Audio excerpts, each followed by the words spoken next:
There's a specific kind of exhaustion that no amount of sleep can fix. It's not in your body. It's in your nervous system. You finally sit down. No emails. No deadlines. Nothing to fix. And within 90 seconds, a voice, quiet, but relentless, starts running the math on everything you're not doing. Here's the unsettling part. That voice isn't laziness talking. It's not even really about productivity. It's your nervous system misfiring, treating stillness the exact same way it would treat a predator in the grass. And by the end of this video, you're going to understand exactly why that happens, and more importantly, the specific mechanism that lets you finally switch it off. Welcome back. If you're new here, this is the channel where we take the psychological patterns running quietly underneath your daily life and drag them into the light, so you can finally see what you're actually dealing with. Today, we're dissecting a pattern that affects an enormous number of high-functioning, successful people, the ones who look, from the outside, like they've got it all together. We're talking about people whose relationship with rest has been quietly hijacked. People for whom slowing down doesn't feel peaceful, it feels dangerous.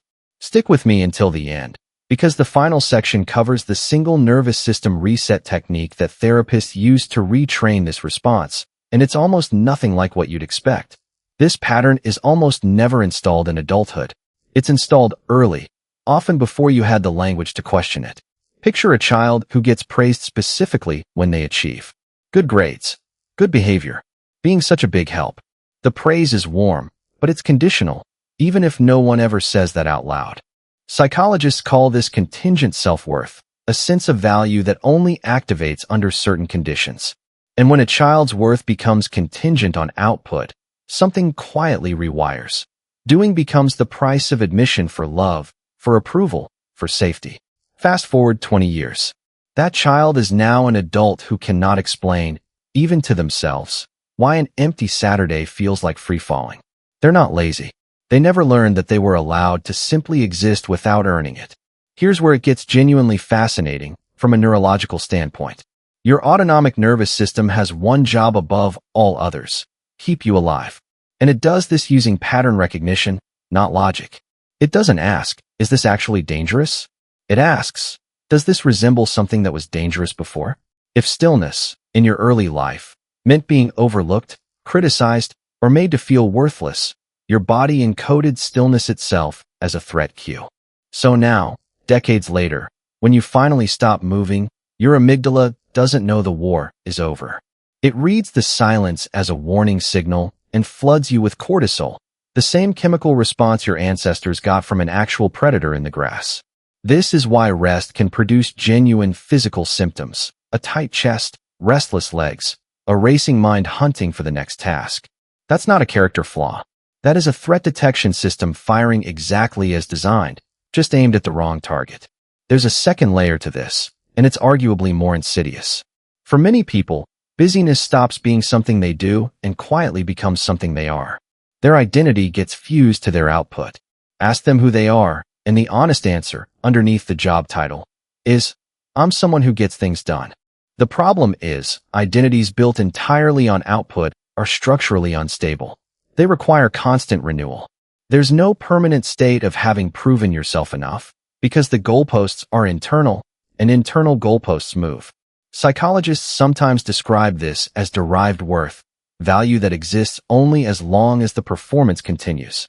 The moment the performance stops, so does the sense of being enough. This is why rest feels less like relaxation and more like erasure. It isn't about the to-do list at all. It's an identity crisis, disguised as a scheduling problem.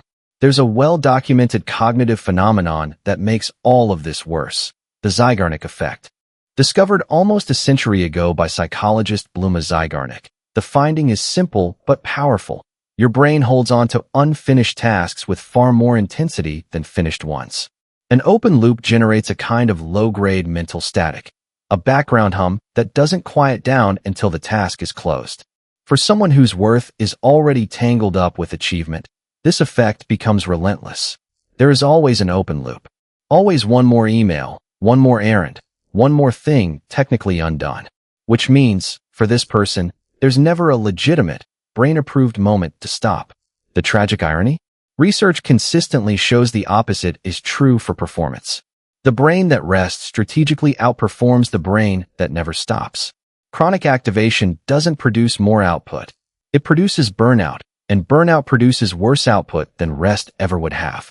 So how do you actually retrain a nervous system that spent decades treating stillness as unsafe? The first shift is subtle but profound. Stop treating rest as something you earn and start treating it as a skill you practice. Skills improve with repetition, not permission. Therapists working in nervous system regulation often use a technique called titrated exposure to stillness. Short, deliberate doses of doing nothing, just long enough to prove to the body that nothing bad happens. Not a full day off, which can feel overwhelming to an unregulated system. 90 seconds, then 2 minutes, then 5. Each small dose sends new data to the amygdala. Stillness happened, and I'm still safe. Over time, that data accumulates until the old threat response finally, quietly, updates. The second shift is linguistic, and it matters more than people expect. Stop calling it doing nothing. Language shapes threat perception. Try calling it what it actually is: recovery, regulation, integration. Athletes don't call rest days doing nothing. They call it training. Because it is. Here's the final thought I want to leave you with. The most productive people you'll ever meet aren't the ones who never stop. They're the ones who've made peace with stopping, who understand that rest isn't the interruption of a well-lived life. It's the maintenance that makes one possible. You were never lazy. You were operating a threat detection system that never got the memo the danger had passed. If this video put language to something you felt but never quite been able to explain, hit subscribe, because we go this deep into the psychology of everyday patterns every single week. And I want to know, in the comments, tell me, what's the first thought that shows up in your head the moment you try to rest? I read every single one, and I promise you, you're going to recognize yourself in someone else's answer.